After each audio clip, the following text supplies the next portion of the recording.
चलता हूँ। 2014 में जम्मू कश्मीर विधानसभा में कुल 87 सीटें थीं, जिसमें 4 लद्दाख में और 37 जम्मू रीजन में, 46 कश्मीर घाटी में थीं। 2024 में जो चुनाव हो रहा है वो 90 सीटों पर हो रहा है। अब लद्दाख को केंद्र शासित प्रदेश बनाया गया, जम्मू कश्मीर को केंद्र शासित प्रदेश बना दिया गया है। तो अब जो है वो 90 सीटें हुई, जिसमें 47 सीटें परिसीमन के बाद कश्मीर घाटी में है और 43 सीटें जम्मू कश्मीर में है। 6 सीटें जम्मू में है, 6 सीटें जम्मू की बढ़ी और 1 सीट कश्मीर घाटी की बढ़ी है। मैं गांदरबल से आया, वहाँ से उमर अब्दुल्ला की पारिवारिक सीट वो मानी जाती है। शेख अब्दुल्ला, फारूक अब्दुल्ला, उमर अब्दुल्ला गांदरबल से जीते, लेकिन लोकसभा चुनाव में उमर अब्दुल्ला को जो झटका लगा, उसके बाद उन्होंने गांदरबल से बडगाम सीट पर भी अपना पर्चा दाखिल किया है। और यहाँ पर मुख्य मुकाबला जो है वो पीडीपी के मुंतज़िर मेहदी और उमर अब्दुल्ला के बीच में है। ये दोनों सीटों पर पीडीपी और नेशनल कॉन्फ्रेंस में मुकाबला है। भारतीय जनता पार्टी ने 47 कश्मीर घाटी की सीटों में सिर्फ 19 सीटों पर अपने उम्मीदवार उतारे हैं। ज़्यादा जोर भारतीय जनता पार्टी का जम्मू रीजन में है। बहरहाल मैं कश्मीर घाटी के बडगाम ज़िले में आया हूँ। बहुत ही खूबसूरत ज़िला ये भी माना जाता है। और मेरे पीछे जो आप ये देख रहे हैं, ये आदर्श पोलिंग बूथ है।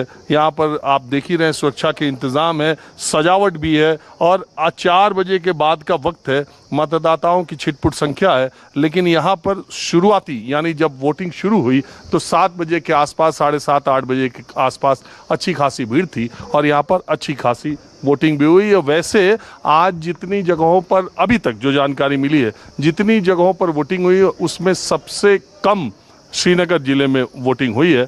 बडगाम और गांदरबल सीट पर निगाहें लगी हुई हैं कि उमर अब्दुल्ला का इन 2 सीटों पर क्या होगा। दोनों सीटों से उमर अब्दुल्ला निकल सकते हैं या फंस सकते हैं। उधर भारतीय जनता पार्टी के प्रदेश अध्यक्ष रहे रविंद्र रैना भी वहाँ जम्मू रीजन में चुनाव लड़ रहे हैं। यहाँ कुछ बिल्कुल आम लोग जो वोट दे करके आए हुए हैं बैठे हैं। मैंने सोचा अब थोड़ा बडगाम का माहौल क्या है। अलग अलग जगहों से मैंने आपको श्रीनगर, गांदरबल के लोगों से बात की। यहाँ लोग बैठे हुए हैं और देखिए अभी भी वोटरों के आने का सिलसिला। ये बच्चियाँ मुझे लग रहा है पहली बार ये वोट दे रही होंगी। 10 साल के बाद इंतखाब हो रहे हैं जम्मू कश्मीर में, तो एक नई जनरेशन के लिए एक नया ये एक्सपीरियंस एक है। आपका नाम क्या है? मोहम्मद मकबूल। मकबूल साहब किस पार्टी के हो? ये तो कहना नामुनासिब है। नामुनासिब है कि अच्छा नामुनासिब इस वक्त तक है। जिस पार्टी में भी है हम लोगों की भलाई के लिए काम करना चाहते हैं।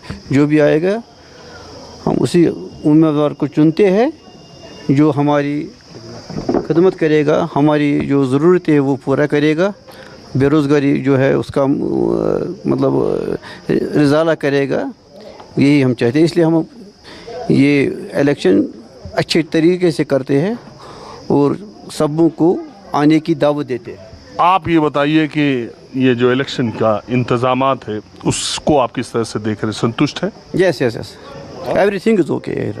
बढ़िया इंतजाम? यस, बढ़िया बढ़िया। किसी का प्रेशर नहीं है। अपनी मर्ज़ी से सभी आती है, अपनी मर्ज़ी से वोट डालती है। कोई किसी को कुछ नहीं बोलता है। जिसकी जो मन में है वो काम करता है। अपनी वोट। आपकी उम्र कितनी? 50 साल। यानी आपने तो बहुत इलेक्शन पहले भी देखे होंगे। उसमें सबसे बेहतरीन इलेक्शन का इंतज़ाम या वोटिंग का इस बार का माना जाएगा? Yes, why not. और सबसे ज़्यादा लोगों की जो भागीदारी है इसलिए जो पिछले 16-17 सालों में देखे हम अब बदलाव चाहते हैं। आपके हिसाब से जम्मू कश्मीर का जो इस चुनाव का, इस इंतखाब का सबसे बड़ा मसाइल क्या है? मसाइल का इस गाँव में खासकर पीने का पानी नहीं है। माले पर्यांगर है, बिजली का फीस बढ़ा है, बिजली का फीस, पीने का पानी यहाँ तो देखिए। आप ये भी देखते रहिए कि महिलाओं की संख्या और बहुत ही उत्साह से, मैं कहूँगा जश्न जमहूरियत कश्मीर में आज देखने को मुझे मिला। अलग अलग गांव में, ऐसा नहीं कि मैं सिर्फ श्रीनगर शहर के डल लेक और लाल चौक के इलाके में घूम के मैंने आपको माहौल दिखाया। मैंने अलग अलग जगहों पर जाके देखा लोगों ने बहुत अच्छे से शिरकत की और पहले चरण के मुकाबले श्रीनगर में तो अभी मतदान कम था, लेकिन ऐसा लग रहा है कि पहले चरण के मुकाबले दूसरे चरण में भी अच्छा वोटिंग परसेंटेज आएगा। ये अच्छी बात है।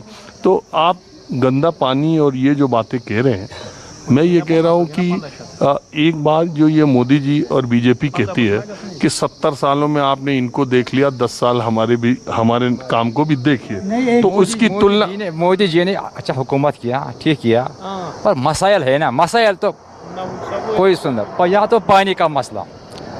डिस्ट्रिक्ट बड़गांव ओमपुरा 370 कोई आपके लिए मसाइल उतना इम्पोर्टेंट है? कोई मसला नहीं, हल नहीं होता, कोई मसला, वो कोई मुद्दा नहीं, कोई मुद्दा नहीं है। मेरा नाम आशिक हुसैन है। तो मैंने आज पहली बार वोट कास्ट किया है। मेरी एज 39 है। तो पहले भी तो चुनाव होते थे, क्यों नहीं देते? नहीं डालता था। क्यों नहीं डालते? ऐसे मैंने नहीं डाला था, क्योंकि मैं तो एक पढ़ा लिखा नौजवान हूँ। मैंने M.Com किया है। तो जैसे भी मैं किसी गवर्नमेंट का दरवाज़ा खटखटाता था तो एग्ज़ाम देते थे, पैसे लेते थे, फीस जमा करता था, ना नौकरी ना कुछ। तो फिर मैंने अपना ही बिज़नेस स्टार्ट किया। मैं शॉपकीपर हूँ, एज बिजनेसमैन हूँ, अभी काम कर रहा हूँ मैं लास्ट 20 ईयर से। तो फिर जब आज वारी आई तो मेरे को भी दिमाग में आया कि वोट फॉर चेंज, जो सभी बता रहे हैं, डेमोक्रेसी, राइट टू हक, जो भी हक है किसी का, तो मैंने वोट दिया, कॉस्ट किया अपना, बस सीधी सी बात है। अब हम वोट फॉर चेंज करते हैं। मैं तो अभी मतलब 8 साल छोड़िए आप, बचपन ही से 30 ईयर्स मैं मतलब मुझे भी पता है क्या करना है क्या नहीं करना है। हमारे पास पहली बात है ग्राउंड नहीं है, अभी बच्चे जो भी है वो ड्रग्स में जा रहे हैं। दूसरी बात, पानी तो हर किसी को चाहिए, तो पानी भी नहीं है हमारे पास। तो रोड अब ठीक होने लगे हैं। ठीक होने लगे? हाँ, ठीक होने लगे हैं। जैसे मतलब आर्टिकल से पहले तो हालात एक तरफा थे, अब हो गया मतलब दूसरी तरफ चले गए। तो अच्छी तरफ गए? हाँ, अच्छे भी बोल सकते हैं तो अच्छे भी नहीं बोल सकते। अच्छी तरफ हो ही गए, काम भी हो रहे हैं। अब ये नहीं बोल सकते कि काम नहीं हो रहे हैं, काम भी हो रहे हैं, लेकिन जितने होने चाहिए ना ग्राउंड लेवल पे उतने नहीं हो रहे हैं। चलिए ठीक है, समय खत्म हो गया, नहीं तो और बात करता। आप लोगों ने एक बात कर दी है, सिर्फ हमारी ये बात सबको पहुँचा दी थी। यहाँ पानी का मसला बहुत ही खतरनाक है। मैं अपने कार्यक्रम के माध्यम से ये गांव कौन सा है?